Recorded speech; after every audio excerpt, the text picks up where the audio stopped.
Shigella വന്ന് മാറിയ കുഞ്ഞുങ്ങളെ സ്കൂളിലേക്ക് പറഞ്ഞേക്കാൻ പറ്റുമോ? വലിയവർ മറ്റുള്ളവരുമായിട്ട് ഇടപഴകാൻ പാടുണ്ടോ? കാരണം മലത്തിലൂടെ ഈ രോഗാണു പുറത്തേക്ക് പോകുന്നത് എത്ര നാൾ പോവും?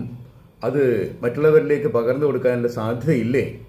ഈ ഒരു ചോദ്യത്തിന് ഒരൊറ്റ ഉത്തരം, അത്തരം ഒരു കാര്യം ആവശ്യമില്ല. അവരെ സ്കൂളിലേക്ക് പറഞ്ഞേക്കാം, മറ്റുള്ളവരുമായിട്ട് ഇടപഴകാം.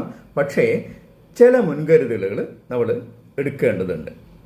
ഈ രോഗാണു ഒരു അസുഖം ഇല്ലാത്ത ഒരാളിൽ നിന്ന് മറ്റൊരാളിലേക്ക് പകർന്നു കൊടുക്കാനുള്ള സാധ്യതകളെ കാരിയർ സ്റ്റേറ്റ് എന്ന് പറയും. അത് വിവിധ തരത്തിലുള്ള കാരിയർ സ്റ്റേറ്റ് ഉണ്ട്. ഒന്ന്, ഇൻക്യുബേഷൻ പീരീഡിലുള്ള കാരിയർ സ്റ്റേറ്റ്.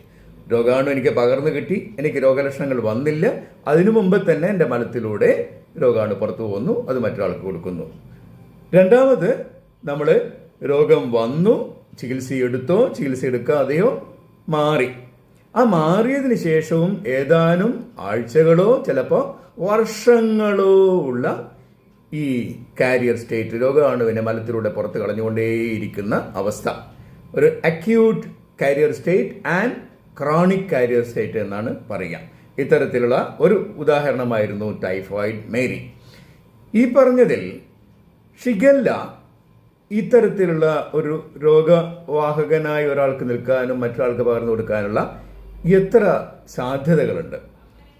ഇൻക്യുബേഷൻ പീരീഡിലുള്ള ഒരു സാധ്യത വളരെ കുറവാണ്.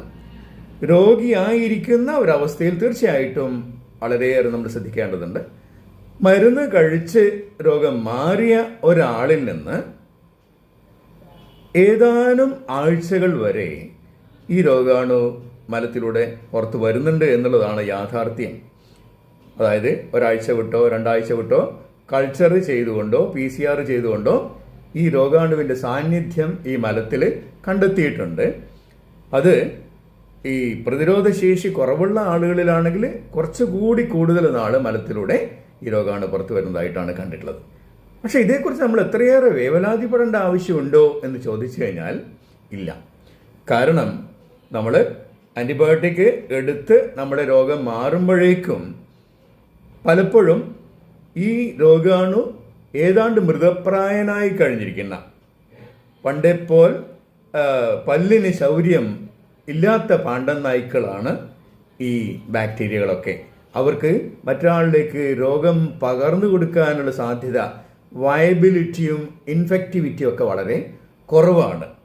അപ്പോൾ എന്നുള്ളത് കൊണ്ട് തന്നെ മലത്തിൽ രോഗാണുക്കൾ ഉണ്ടെങ്കിൽ പോലും മറ്റുള്ളവർക്ക് പകർന്നു കൊടുക്കാനുള്ള സാധ്യത ഷിഗല്ലയുടെ കാര്യത്തിൽ കുറവാണ്. അത് ഏതാനും ആഴ്ചകളിൽ മാത്രമേ സംഭവിക്കുള്ളൂ. ഒരു ക്രോണിക് കാരിയർ സ്റ്റേറ്റ് അതിനകത്തില്ല.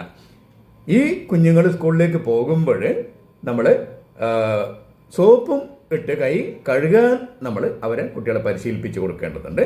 പിന്നെ സ്കൂൾ ടീച്ചർ ശ്രദ്ധിക്കേണ്ട ഒരു കാര്യം, അവർ സ്കൂളിൽ വെച്ചിട്ട് മറ്റു കുട്ടികളോടൊപ്പം നിന്നുകൊണ്ട് അങ്ങോട്ടും ഇങ്ങോട്ടും കൊടുക്കലും വാങ്ങലുമായിട്ട് ഭക്ഷണം കഴിക്കുന്ന ഒരു വേദി ഒരുക്കാതിരിക്കുക.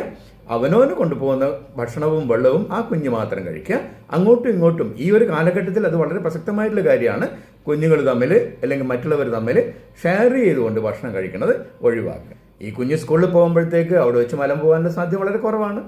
ഇവിടെ വെച്ച് കുളിച്ച് കൈ കഴുകി വീട്ടിലേക്ക് പോയ കുട്ടി മലം പോയില്ലെങ്കിൽ മറ്റൊരാളിലേക്ക് പകർന്നു കൊടുക്കാൻ സാധ്യതയില്ല.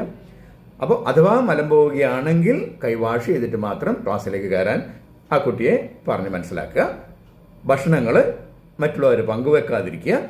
അപ്പോൾ കുഞ്ഞിന് സൈക്കോളജിക്കൽ ഇഷ്യൂ ഉണ്ടാവുന്ന രീതിയിൽ കുഞ്ഞിനെ മാറ്റി നിർത്തുകയോ അവനെ കുറ്റപ്പെടുത്തുകയോ ഒന്നും ചെയ്യരുത്. മറ്റുള്ള കുട്ടികളുടെ കൂടെ തന്നെ ഇടപഴകാനും കഴിക്കാനും ഒക്കെ അത് സമ്മതിക്കേണ്ടിയിരിക്കുന്നു. ഈ ഒരു ചെറിയൊരു പ്രിക്കോഷൻസ് ശ്രദ്ധിക്കണം എന്നുള്ള